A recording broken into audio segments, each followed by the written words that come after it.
Hallo Freunde und willkommen bei Arnatex. Im heutigen Video geht es um die Erstellung von Bootable ISOs. Wie erstellt ihr eigentlich eure ISOs im Moment? Verwendet ihr einen USB-Stick für ein ISO?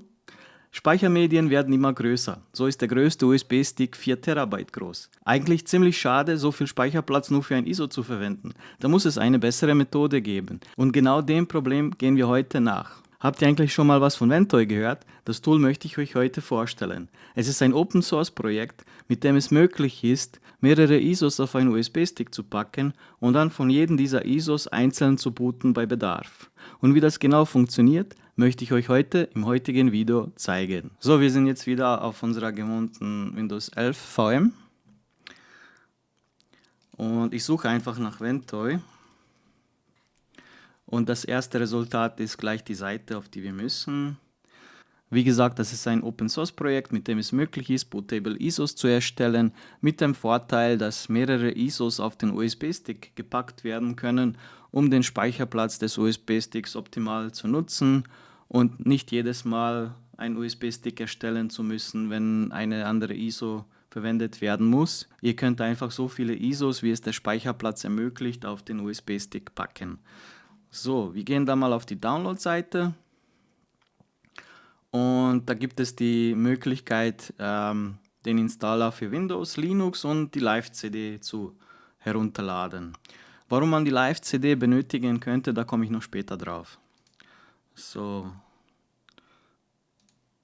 laden wir einfach mal die ZIP-Datei herunter. So, ich habe die ZIP-Datei bereits heruntergeladen gehabt und entpackt. Ihr könnt dazu einfach WinZip verwenden oder WinRAR oder Archivierungsprogramm eurer Wahl.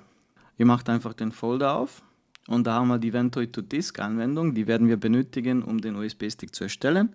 So, jetzt werde ich meinen USB-Stick anstecken.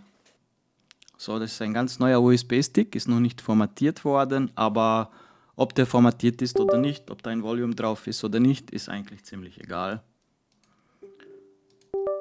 So, tun wir da weg. So, jetzt starte ich Ventoy.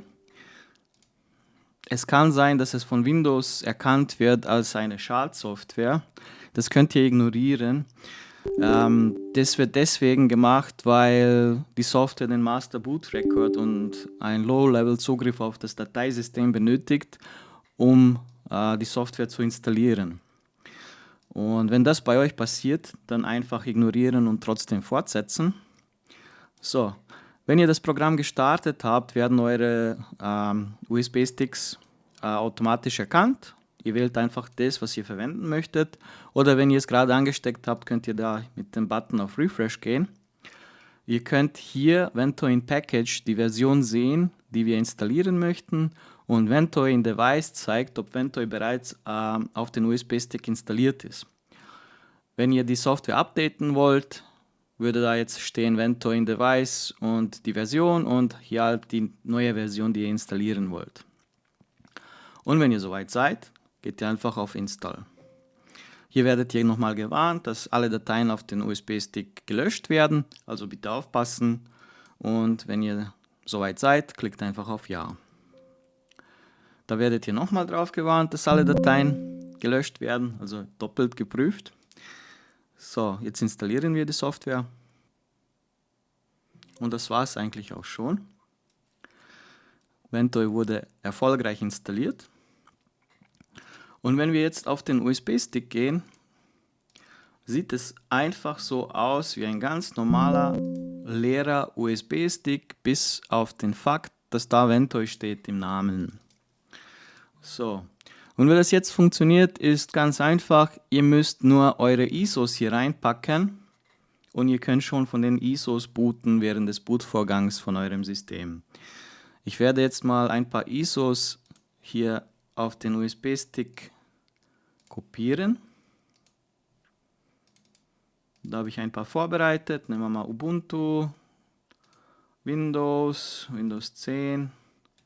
Nehmen wir die 3 ISOs.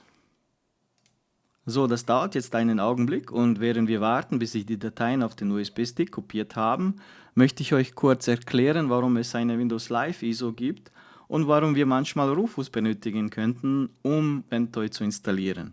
Es ist nämlich so, wie kurz vorhin erwähnt, dass Ventoy tiefergehende Rechte auf das System benötigt, dass da der Master Boot Record geändert wird und dass euer Antivirusprogramm dazwischen funken könnte und die Installation verhindert. Sollte die Installation aus eurem Betriebssystem fehlschlagen, gibt es die Möglichkeit, die Installation über die Live-ISO durchzuführen. Da müsst ihr halt einmal klassisch über diese ISO einen USB-Stick erstellen, halt mit Rufus oder Etcher oder ähnlichen Tools. Dann von diesem USB-Stick starten, dann werdet ihr mit einem Menü begrüßt und könnt wie gewohnt Ventoy auf euren USB-Stick installieren. Das sollte dann halt ohne Probleme klappen.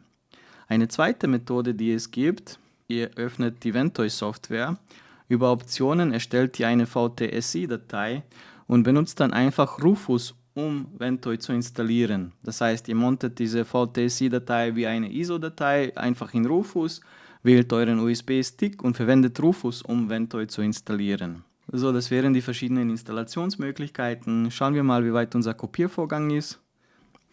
Und wie man sieht, die sind einfach auf den USB-Stick kopiert, sehen wie ganz normale Dateien aus, kein Unterschied zu einem ganz normalen USB-Stick. Und jetzt werden wir das System neu starten und von dem USB-Stick booten.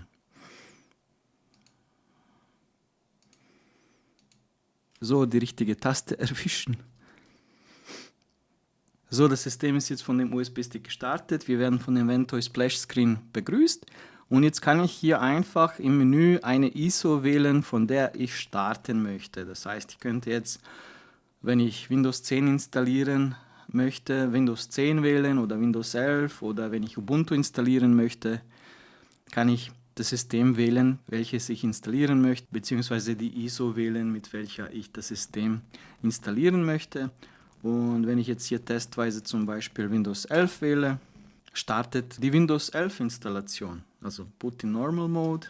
Und jetzt sieht man die gewohnte Windows 11 Installation, wie sie euch auch schon bekannt sein sollte oder wie sie euch auch schon bekannt ist. So, das wär's fürs heutige Video. Ich hoffe, es hat euch gefallen. Kurz und knapp, Ventoy, ein sehr mächtiges und cooles Tool, sehr nützlich. Wenn euch das Video gefallen hat, lasst doch bitte einen Kommentar da, ein Like und über ein Abo des Kanals würde ich mich irrsinnig freuen. Bis zum nächsten Mal, euer Ahmed für Arnatex.